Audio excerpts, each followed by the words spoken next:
अभी हम चर्चा कर रहे हैं महायोगी पायलट बाबा जी की पुस्तक हिमालय कह रहा है भाग 2 के तीसरे अध्याय की। इसके पूर्व के वीडियो में हम आत्मा के मंडल तक का वर्णन की चर्चा कर चुके हैं। अब बाबा जी चित्त मंडल के बारे में आगे बताते हुए लिखते हैं कि आत्मा के मंडल को आच्छादित किए हुए चित्त का मंडल है। यह मंडल श्वेत वर्ण का अति चमकीली पारदर्शी रश्मियों से युक्त है। यह हृदयाकाश में आनंदमय कोश के अंतर्गत ज्ञान का प्रतीक है। यह वृत्तियों के अनुकूल रंग धारण करता है। इस चित्त मंडल में वृत्ति रूपी तरंगें प्रवाहित होती रहती हैं, जैसे सागर में लहरें उठती हैं और विलीन होती हैं। ये तरंग वृत्तियाँ संस्कारों को जागृत करती हैं। गुणों की प्रधानता से चित्त कभी शुक्लवर्ण पारदर्शी स्वच्छ और हिम की भांति श्वेत होता है। सात्विक, ये सात्विकता के लक्षण है। कभी कभी यह अति चंचल पारे की तरह होता है। यह रासिक चित्त के लक्षण है। और आगे तामसिक लक्षण जब उसमें उदय होते हैं तब यह मेघ सदृश आच्छादित होकर छिपा हुआ सा महसूस होता है। बाबा जी आगे समझाते हुए लिखते हैं कि महत चित्त जीवात्मा की प्रसार किरणों को प्राप्त कर लेने के बाद चेतन हो जाता है तथा ज्ञान शक्ति का मूल और अंतःकरण का प्रधान अंग बन जाता है। वहाँ जीवात्मा स्वयं वास करती है। यह ज्ञान प्रधान है। चित्त में ही आत्मा का वास है। चित्त की दो स्थितियां हैं, राग और वैराग। अब बाबा जी आगे अहम मंडल को समझाते हुए लिखते हैं कि चित्त मंडल के ऊपर नीली हरितिमा लिए अहंकार का मंडल व्रत बना हुआ है। यह प्रकाशमान चित्त मंडल के ऊपर चिमनी की तरह है। अस्मिता का स्थूल रूप अहंकार है। यह भी गुणों के अनुकूल रंग बदलता है। यह मंडल में तत्व गुण में हरितमा से युक्त 3 वर्ण यहाँ पर है। रज में सफ़ेद पारदर्शी वर्ण है और तम में गहरा हरा रंग है, पर नीले का प्रभाव यहाँ दिखाई देता है। आगे सूक्ष्म प्राण मंडल को समझाते हुए बाबा जी लिखते हैं कि यह सूर्य सा रश्मि युक्त प्रकाशमान है। सूर्य मंडल सूर्य के प्रकाशमान रश्मि युक्त दिखाई देता है। ओस कण के सदृश चमक पैदा करता हुआ यह सूक्ष्म प्राण मंडल अहंकार को अपने मंडल में घेरे हुए हैं। इसमें से तीव्र प्रकाश निकलता रहता है। यह भी त्रिगुणों से प्रभावित है। सतोगुणों के प्रभाव में यह श्वेत है। रज का प्रभाव पड़ने पर यह गुलाबी हो जाता है।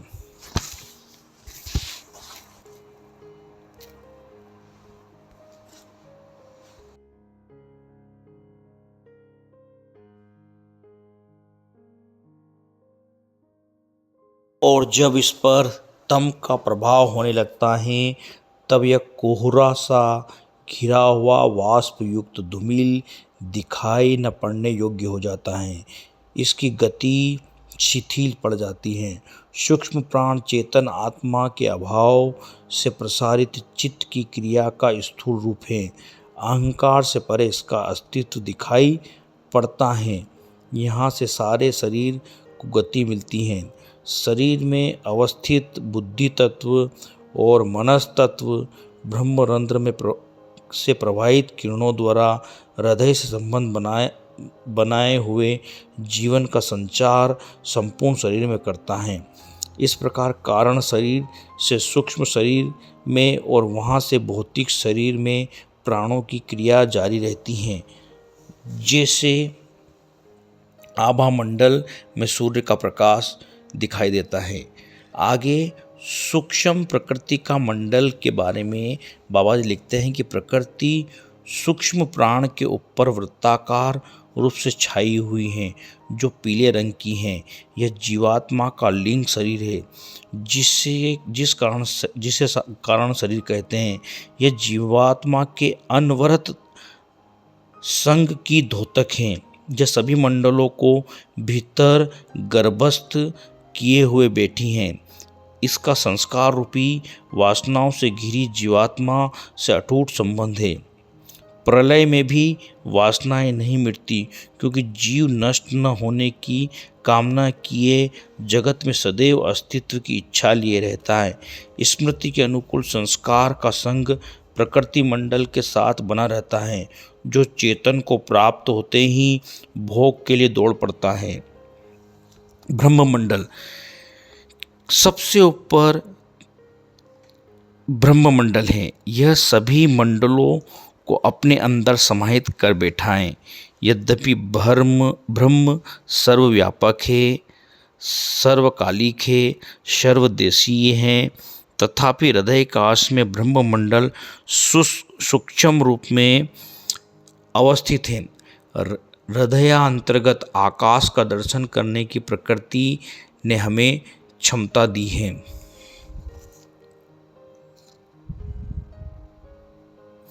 ब्रह्म एक है, शून्य आकाश में व्याप्त होने के सदृश ही वही ब्रह्ममंडलीय अंतःकरण से भी व्याप्त हैं। यह अव्यक्त है, इसका अपना कोई वर्ण नहीं है।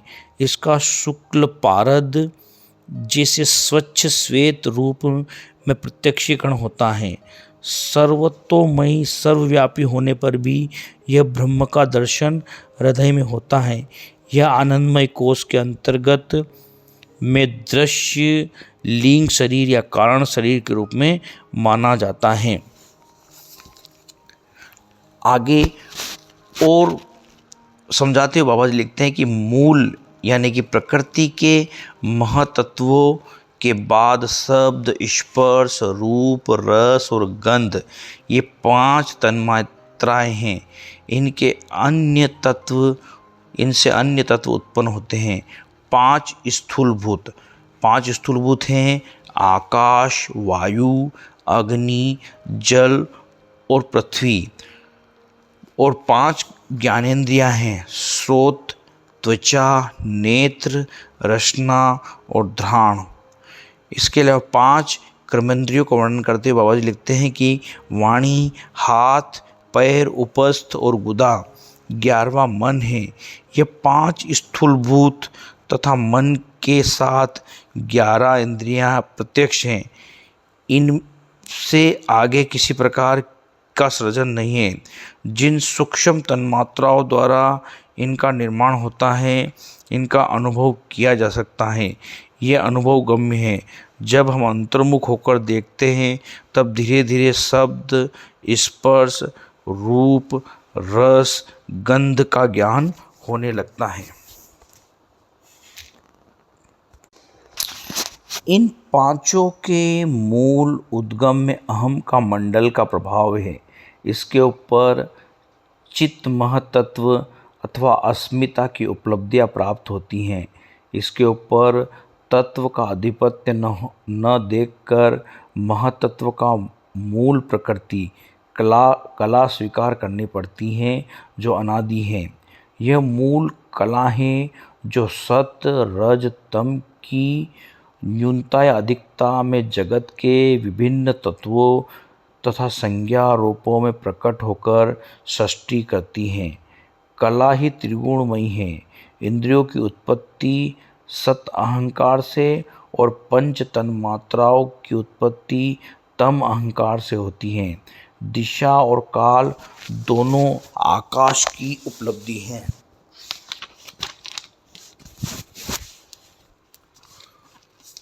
सूक्ष्म मूल कला महत तत्व से लेकर स्थूल भूतों तक जो सृष्टि रचना होती है, उसका उद्देश्य व्यष्टि रूप जीवात्मा को बंधन से मुक्त करके परम ब्रह्मा से मिलाने के लिए होता है। कला सृष्टि के लिए सहायता नहीं होती है। जब कला का प्रतिबिंब जीव पर पड़ता है तो वह तीनों गुणों के प्रभाव में आकर अपने आप को भोक्ता, कर्ता और आसक्त अनुभव करने लगता है। निष्क्रियता, निर्लिप्तता उसमें आ जाती है। इस पुरुष को मुक्त करने में कला निरंतर संलग्न रहकर प्रयत्नशील रहती है। एक से एक शरीरों का निर्माण पुरुष के अवस्था अनुभव को प्राप्त कर सकती हैं। सूक्ष्म शरीर एक शरीर से दूसरे शरीर में जाने का एक माध्यम है, जिसका कला सृष्टि के आदि में ही निर्माण करती हैं। यह सूक्ष्म शरीर स्वयं स्वतंत्र रूप में भोग करने की क्षमता नहीं रखता। इसी से यह स्थूल शरीर के आश्रित रहकर ही भोग करता है। क्रमानुसार विकास को प्राप्त कर जब यह स्वरूप स्थिति को जानकर स्थिर हो जाता है, तब यह जीव मुक्त कहलाता है। जब कला अपनी प्रलय स्थिति को त्याग कर कार्य के रूप में आती है, तब सर्वप्रथम महाआकाश, दिशा, काल, महत, सतमहत, रज, महत, तम और अंतःकरण के उपादान प्रकट होते हैं। प्राकृतिक नियमों के आधार त्रिगुणात्मक कला से उत्पन्न प्रत्येक पदार्थ में ये तीनों गुण न्यूनाधिक रूप में विराजमान रहते हैं। कोई भी एक या दो गुण किसी पदार्थ का निर्माण नहीं कर सकते। अतः इन्हीं कारणों से महत के भी तीन भेद हो जाते हैं। विशुद्ध महत सत से समष्टि चित्त का निर्माण होता है, जिसका छोटा अंश व्यष्टि चित्त जीवात्मा का क्रियात्मक रूप है। अतः व्यष्टि चित्त का उपादान कारण समष्टि चित्त है। महत रज से राजस की प्रभुत्ता में उत्पन्न होने वाला तत्व बुद्धि है। समष्टि बुद्धि प्रत्येक जीव के साथ विराजमान बुद्धि तत्व इसी समष्टि बुद्धि का अंश है। महत्तम से समष्टि अहंकार की उत्पत्ति होती है। यह तीन प्रकार का होता है। व्यष्टि अहंकार इस समष्टि अहंकार का एक अंश है। तत्पश्चात समष्टि अहंकारों में त्रिगुणात्मक परिणाम निकलते हैं। सत अहंकार, रज अहंकार और तम अहंकार। आगे बाबा जी अहंकारों का और वर्णन करते हुए लिखते हैं कि सत अहंकार से 5 ज्ञानेंद्रियां हैं, रज से 5 कर्मेंद्रियां हैं, सात्विक रज से मन की उत्पत्ति है, जो उभयात्मक है। उभयात्मक होने के कारण मन ज्ञानेंद्रियों और कर्मेंद्रियों से कार्य कराने में समर्थ है। सत और रज के प्रभुत्व में होने से वह अधिक प्रभावशाली हैं। तीव्र गतिमान और शीघ्र संपादन करने वाला होता है। तम अहंकार से 5 तन्मात्राओं की उत्पत्ति है। 5 तन्मात्राओं से त्रिगुण स्वभाव के द्वारा सूक्ष्म शरीर का निर्माण और दिव्य विषयों का उपभोग भी होता है। आगे बाबा जी मन के बारे में समझाते हुए लिखते हैं कि मन, बुद्धि और 10 इंद्रियां इकट्ठी होकर जब संघात को प्राप्त होती हैं, तब तन्मात्राएं इस प्रभाव को संगठित करने के लिए एक पंच तन्मात्रिक कोश का निर्माण करती है। इस कोश के अंदर अवस्थित मन, बुद्धि और 10 इंद्रियों के संघात को सूक्ष्म शरीर कहते हैं। ये संघात सारे ज्ञान विज्ञान के संपादन का कार्य संभालता है। कारण शरीर उसके पूर्व ही निर्मित हो चुका होता है। इसमें चित्त और अहंकार जीवात्मा के साथ मिलकर भोगों का परावर्तन करते हैं। इसमें कला ही उपादान कारण के प्रतीक में रहती हैं। आगे और समझाते हुए लिखते हैं बाबा जी कि देव, मनुष्य, पशु, पक्षी आदि स्थावर जगत के सूक्ष्म शरीर सात्विक तन्मात्राओं द्वारा उत्पन्न होते हैं। इनमें सत, रज आदि की अंतर्भेदन बना रहता है। सूक्ष्म शरीर संकोच और विकास धर्मी होता है। सूक्ष्म भोगों का उपभोग रज प्रधान तन्मात्राओं से होता है। रज की प्रधानता होती हैं, शेष गुण संयोगी होते हैं।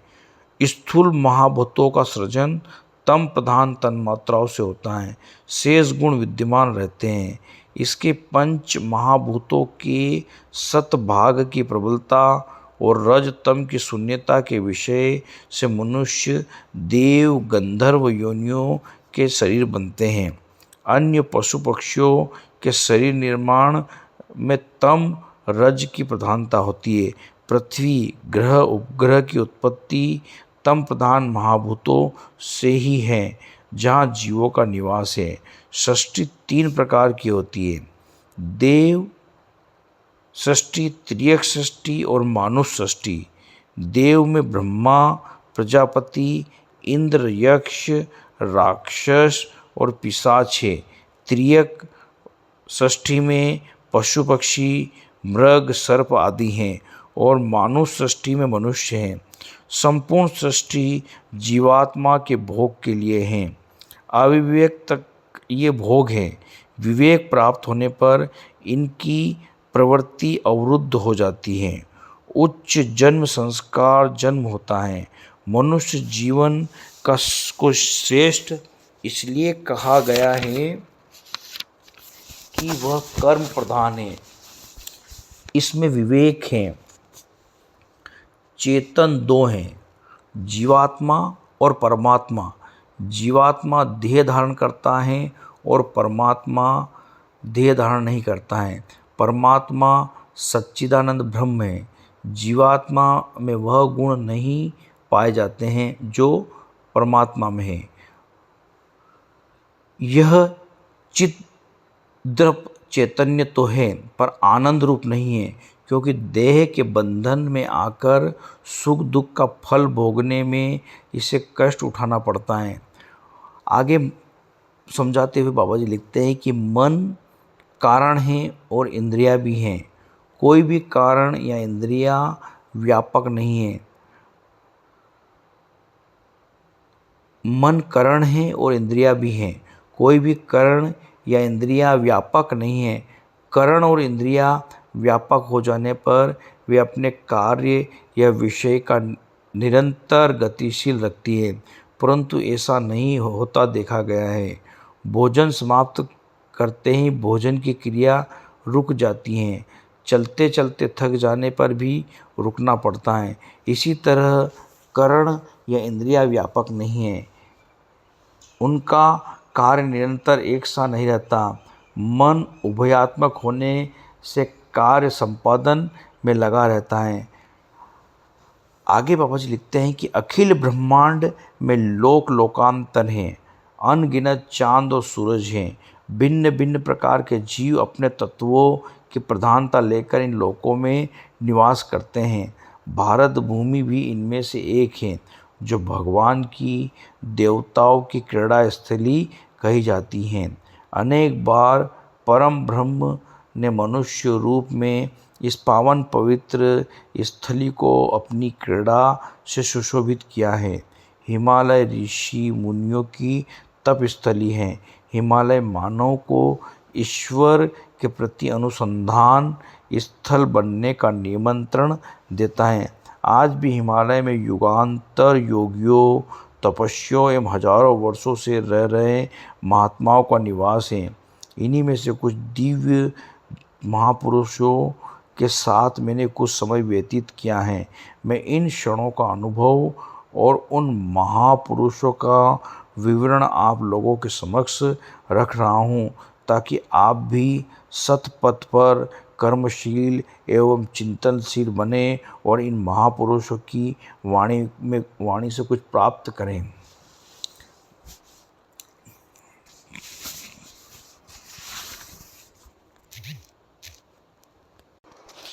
आगे बाबा जी अश्वत्थामा जी का वर्णन करते हैं।